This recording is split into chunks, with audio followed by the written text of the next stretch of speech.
Well, I'm Dr. Michael Jackson. I am the director of the More and Better Preachers Initiative at Trevecca Nazarene University, and it is a great privilege today to be talking with a very young and most recent graduate of Trevecca Nazarene University. This is Jay Dockery. Jay graduated through our degree completion program and just walked at graduation just a week ago. And Jay is pastoring here on the Central Gulf Coast District at the Ridgeville Church of the Nazarene. Jay, I've met you in the past, but it's such a joy to spend this time with you, and I appreciate your willingness to share with us a bit of your journey. Of course. Yeah. So let me just start out by asking you, tell us a little bit about your call to ministry and where you are in the path toward ordination and how you've kind of landed where you are right now in ministry. Right. So I grew up in church. I grew up actually on this district, and so I grew up with, how it goes with people telling you that you're going to end up in ministry. You know, you have those people in church who tell you those things. And actually, for me, it was almost, it's not the right word to use, discouraging, but when people told you that, I wanted to know that the call came from God. So when I graduated high school, I was not planning to pursue ministry at all.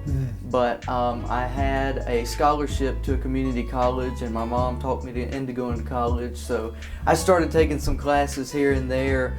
And our church, my home church, which is on this district, began to struggle a little bit with the youth. And they needed help with working with the teenagers. And so they asked me if I would pray about taking it over. And not even a full year after I graduated high school, I became the youth pastor at my home church.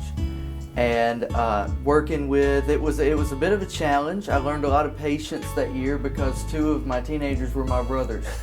And so, but working with those teenagers, and I came to love the ministry, and I thought that was my strong suit. I thought that I did not think that I was called to preach from the pulpit. I thought that I was called to be small group level, one-on-one, work with these groups of people. And the Lord worked on me a little bit, and Pastor Ryan called and asked if I would be interested in filling the pulpit at Ridgeville. And like I said, I had never thought about preaching. I thought that I couldn't get sermons together. I had tried at First Church, and my sermons, I just didn't feel like they came together very well. And so I prayed about it, and I said, Lord, if this is what you want me to do, I'll do it. And so I went that summer, and I filled 4 Sundays in a row at Ridgeville, and those sermons came together easier than any sermon I've ever tried to put together in my life. And I was at a crossroads school-wise because I was having to make a decision, and I didn't really know what I wanted to do with my life. And that's when I found the degree completion program at Trevecca with a scholarship for licensed ministers. And that had been one of the biggest stumbling blocks for me, especially with schooling, was the cost of education.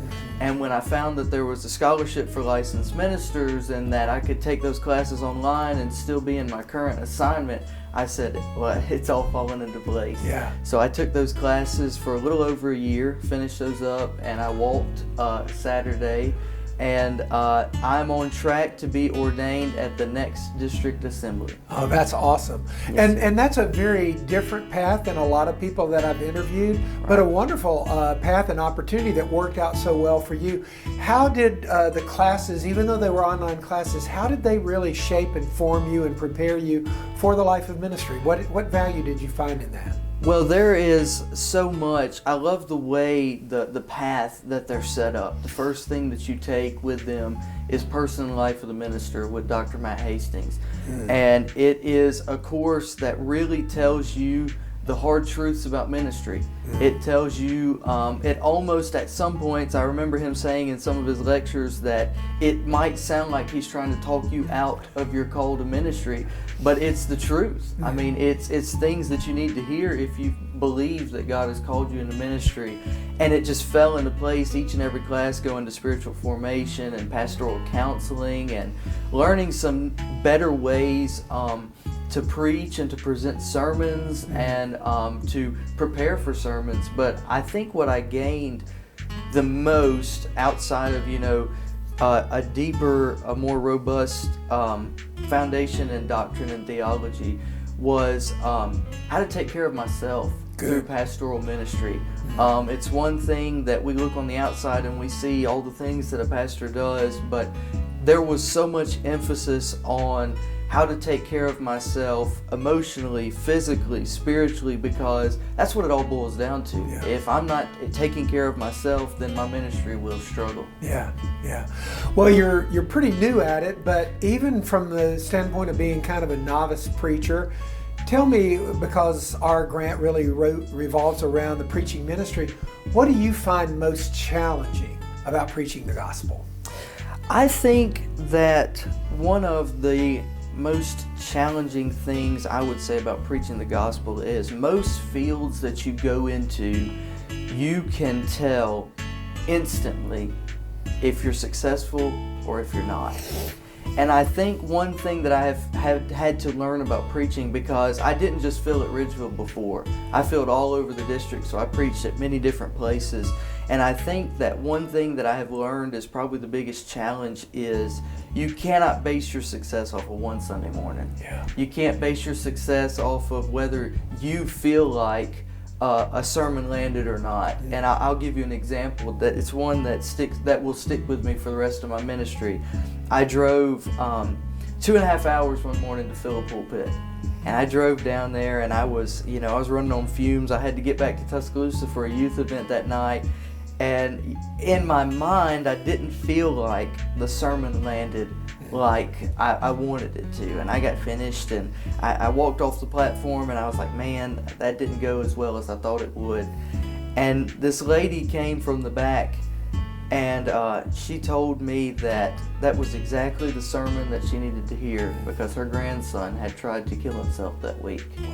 And that sermon was exactly what she needed to hear. And I've remembered that for the rest of my ministry, because you never know. Yeah. I walked off that pulpit thinking that I had just bombed, and it was exactly what somebody needed to hear. So I think that's one of the biggest challenges to pastoral ministry is, of course, you're going to have people who, when you walk off the pulpit, shake your hand and say, "Great job, Pastor," but it's not always going to be like that, and it's not always going to be that cut and dry. But what I've found out is if you stay within the will of God, He's going to take you where you need to go. Yeah, that's awesome.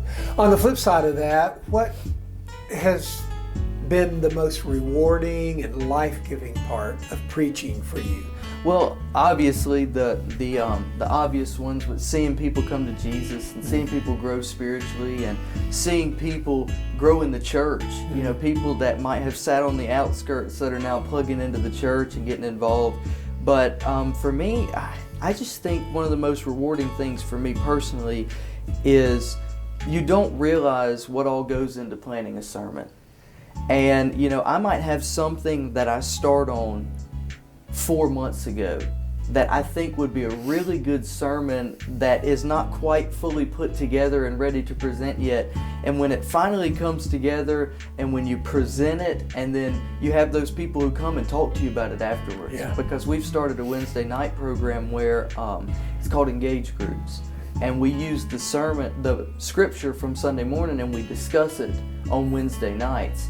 And to hear the different perspectives on the scripture and hear what people took from the sermon, sometimes I've found that even when I'm focusing in on, you know, this is the point I'm going to make, this is the way I'm going to take a scripture, and I go and I sit with my young adults, and somebody's like, well, when I read it, I heard this. And I'm like, wow. Yeah. I never thought of it that way. Yeah. But being able to take, you know, a passage, maybe one that I've heard taught one way my entire life, and flip it and portray it in a different way, it's just so rewarding. Yeah.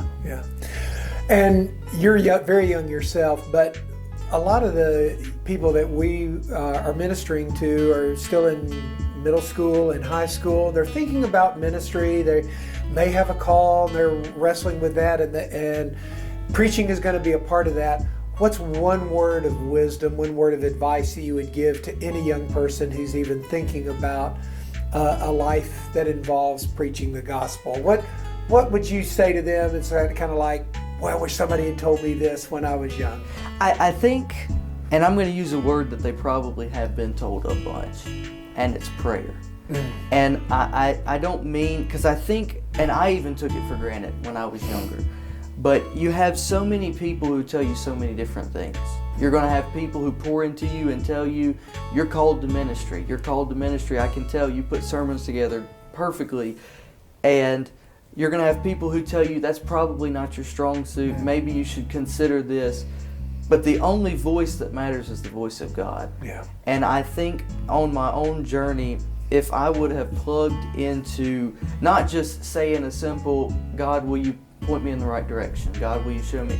If I pointed into fervent prayer, continuous prayer, and actually listening. Yeah. That's the other key. And actually listening to God speak and give an answer to the prayer, I believe that would have helped me come to this decision earlier than the roundabout way that I had to get there. Yeah.